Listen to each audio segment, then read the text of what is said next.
mengucapkan terima kasih kepada orang Sarawak kerana mereka telah berani bangun dan akan menumbangkan Kerajaan Barisan Nasional.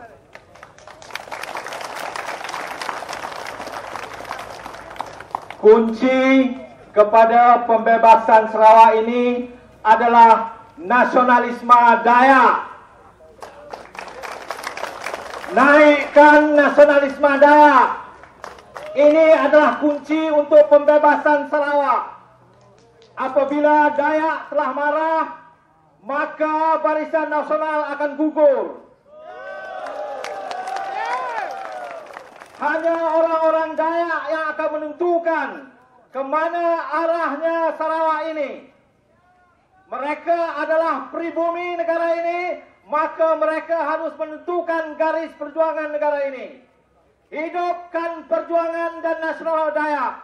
Akan bangun, akan lahir satu hari nanti anak muda yang akan membangunkan satu kematangan nasional Dayak. Saya diketahui inilah untuk pertama kalinya saya sampai ke Rumah Panjang. Saya telah tahu tentang Sarawak. Saya dibesarkan dengan tak mengenali Sarawak ini hanya Nenas Sarawak, Siput Sarawak, Dolah Sarawak. Yang lain saya tidak tahu. Kali ini untuk pertama kalinya saya telah sampai ke Rumah Panjang. Saya telah masuk ke Rumah Panjang. Sebelum saya sampai ke Rumah Panjang itu, saya telah melihat Cina-Cina kaya di tepi-tepi pinggir ini. Rumah-rumah mereka seperti istana. Mereka ini adalah cukong-cukong yang bersama bersepahat dengan Taib Mahmud dan kuncu-kuncunya.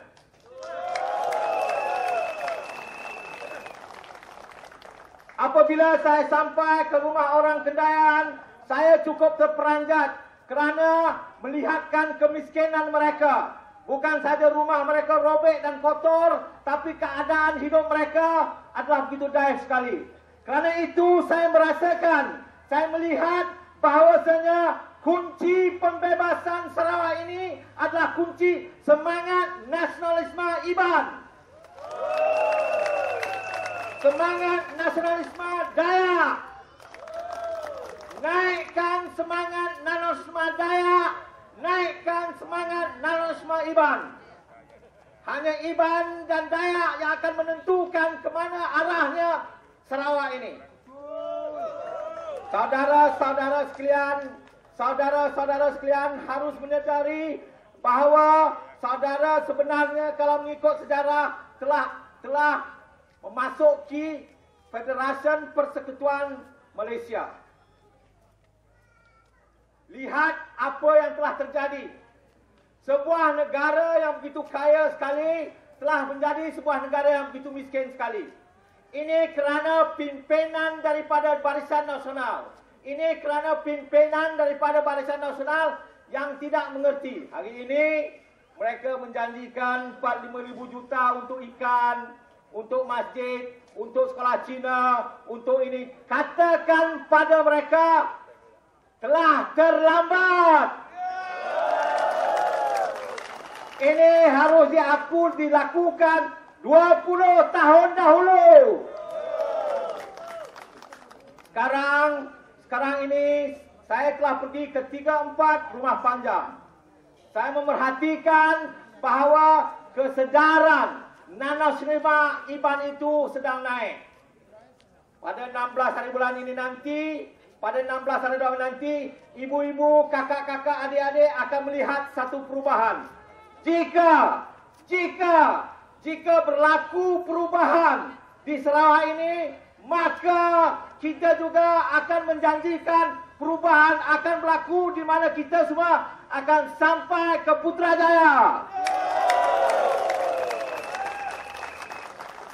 Sarawak ini menentukan bila pilihan raya ke-13. Sarawak ini akan menentukan sama ada kita akan sampai ke Putrajaya atau tidak. Dan ini akan ditentukan oleh nasionalisme IBAN. Ini akan ditentukan oleh kemarahan Dayak. Saudara-saudara, pasti hairan kenapa saya terus-menerus mengatakan tentang nasionalisme Iban, tentang nasional Dayak. Kerana perkara inilah yang cuba dipadamkan daripada sejarah tanah air kita.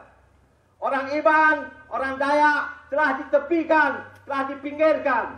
Justru kali ini adalah peluang keemasan untuk mengambil kembali, untuk merampas kembali. Saya telah difahamkan bahawa tanah-tanah adat, tanah-tanah rayau Iban dan Dayak telah banyak dirampas.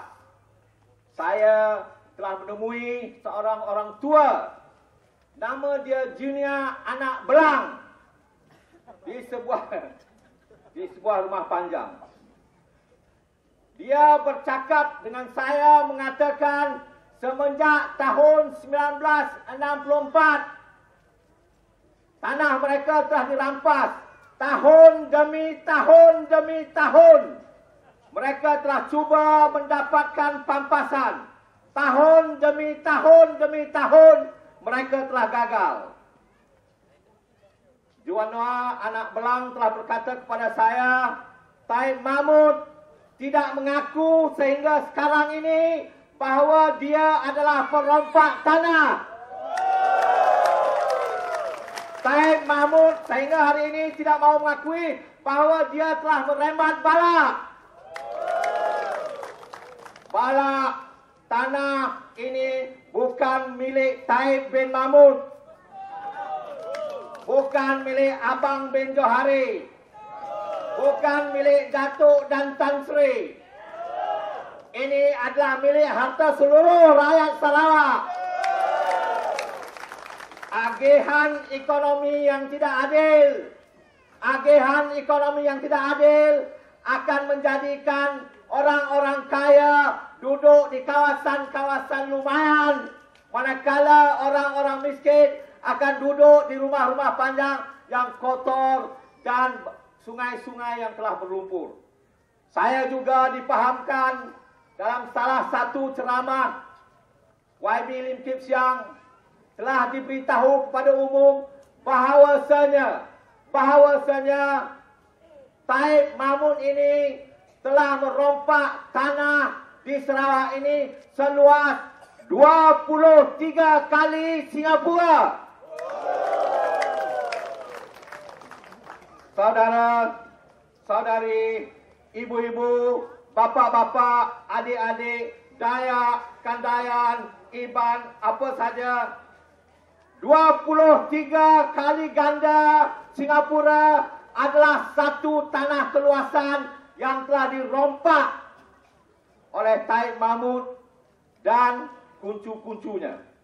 Saya juga dipahamkan orang-orang Penang telah dipinggirkan, tanah mereka telah dirampas dan mereka diketepikan. Kerana itu sesiapa saja di Sarawak ini yang tidak mengangkat nasionalisme Iban, yang tidak mengangkat nasionalisme Dayak, mereka itu bukan kepimpinan yang tulen.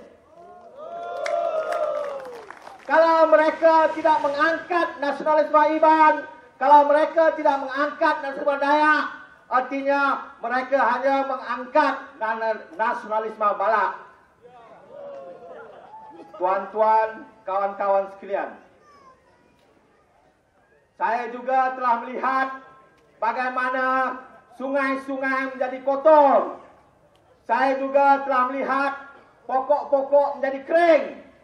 Ini kawasan alam sekitar kita ini bukan milik Taib Mahmud seorang. Brunei, Sabah, Sarawak, Kalimantan, Pulau Borneo ini adalah pengeluar oksigen untuk seluruh manusia di bumi ini. Jikalau pokok-pokok hutan itu ditarik, dibunuh, dijual, maka kita semua akan menghadapi masalah. Jadi justru kerana itu saya menyeru kepada orang-orang Dayak di pendalaman agar mereka memiliki kesedaran bahawa mereka memegang kunci untuk keselamatan oksigen di dunia ini. Kesedaran ini, fakta ini sengaja tidak diberitahu kepada rakyat Malaysia, sengaja tidak diberitahu kepada orang Sarawak. Kerana apa? Mereka ingin merompak balak-balak itu. Baru-baru ini saya terbaca satu berita tentang Pek Keng telah ditarik Tan Sri-nya. Betul tak?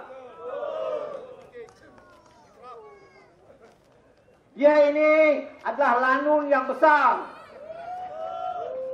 Dia ini adalah lanun yang besar. Penarikan darjah kebesaran itu tidak memberi apa-apa makna. Apa yang perlu kita lakukan ialah sesudah 16 April ini, apabila kerajaan baru ditubuhkan, tanah-tanah yang telah dirampas, tanah-tanah adat yang telah diambil, wajib dipulangkan kembali kepada hak mereka. Saudara-saudara, ibu bapa sekalian, jangan sekali-sekali berkompromi tentang agenda tanah adat ini. Jangan bersetuju dengan sesiapa sahaja yang akan membuat perjanjian baru tentang tanah adat ini. Orang Dayak harus menentukan arah tuju Sarawak. Saya di sini menyokong perjuangan Pakatan Rakyat. Saya menyokong kandidat di sini kerana saya yakin Pakatan Rakyat ini adalah satu-satunya parti politik yang boleh membawa perubahan. Tetapi perubahan ini tidak akan dapat dilakukan jikalau Dayak dan Iban tidak melakukan sesuatu pada 16 hari bulan ini. Ibu-ibu, bapa-bapa, saya juga dipahamkan bahawasanya pada malam akhir ini akan datanglah hantu-hantu dan setan-setan untuk membawa duit dan alkohol, untuk membawa arak dan bir. Sedar dan waspada. Masa depan Sarawak ini bergantung kepada orang Iban dan orang Dayak. Jikalau orang Iban dan orang Dayak ini tidak melakukan sesuatu pada minggu depan, maka bukan sahaja rakyat Malaysia akan merasa kecewa. Rakyat dunia juga yang memerlukan oksigen ini akan merasa kecewa. Justru dengan itu, saya menyeru, hidupkan Nasionalisme Dayak. Reformasi! Reformasi! Reformasi! Tangkap Tai Mamun. Terima kasih.